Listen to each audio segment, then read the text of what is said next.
Our next guest says the situation in Yemen is yet another example of terrorism and terrorists dominating the Middle East, fueled by money, weapons, and other aid from the Iranian government. Joining us tonight, Senator James Risch. He serves on several key committees, including the Senate Foreign Relations Committee, Intelligence, Energy, and Natural Resources. Senator, good to have you here. I understand that you've been working through the day on the crisis in Yemen. Your conclusion tonight about what's happening there.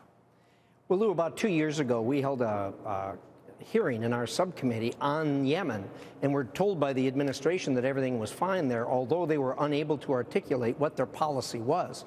Today, as you know, the president and the cabinet resigned. Right. They really had to, or they would have been killed. And as a result of that, you have two groups there now vying for control of the country. One of the Houthis, and the other is Al-Qaeda, neither of whom are friends of the United States. So there's a real mess there right now. Secretary of State Kerry saying that basically Mossad had told a group of senators that to put further sanctions against Iran would be like, quote unquote, throwing a hand grenade into the negotiations.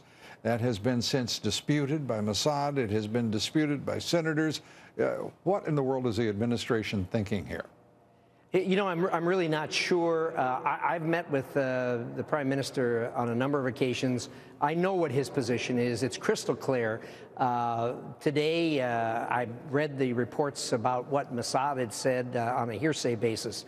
The Israeli embassy here has put out a statement which very clearly said that anyone who interpreted those remarks by Mossad as being against the additional imposition of sanctions was dead wrong. Our key ally in the region, Israel.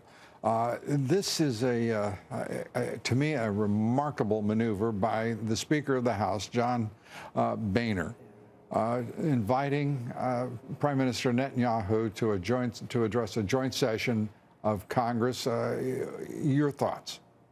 Well, they are our key ally in the region. The Prime Minister frequently comes to Washington, D.C. for a gathering in March, and he'll be doing that.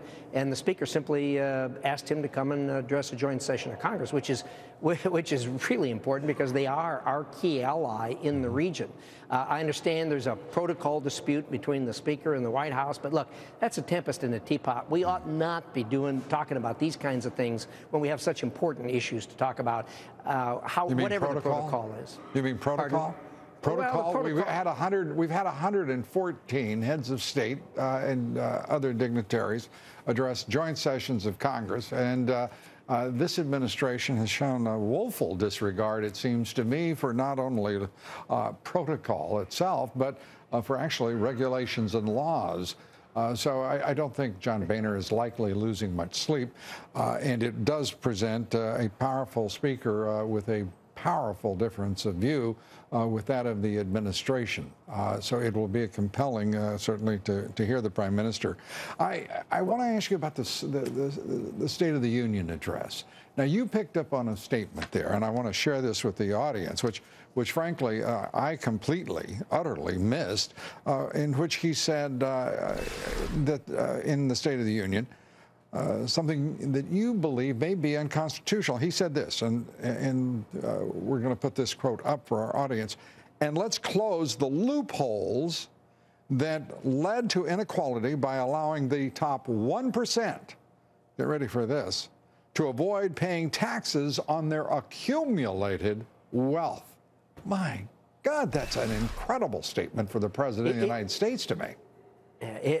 Lou, it is incredible, and you weren't the only one to miss it. The entire national media missed it, which I was astonished at. I sat there and listened to it.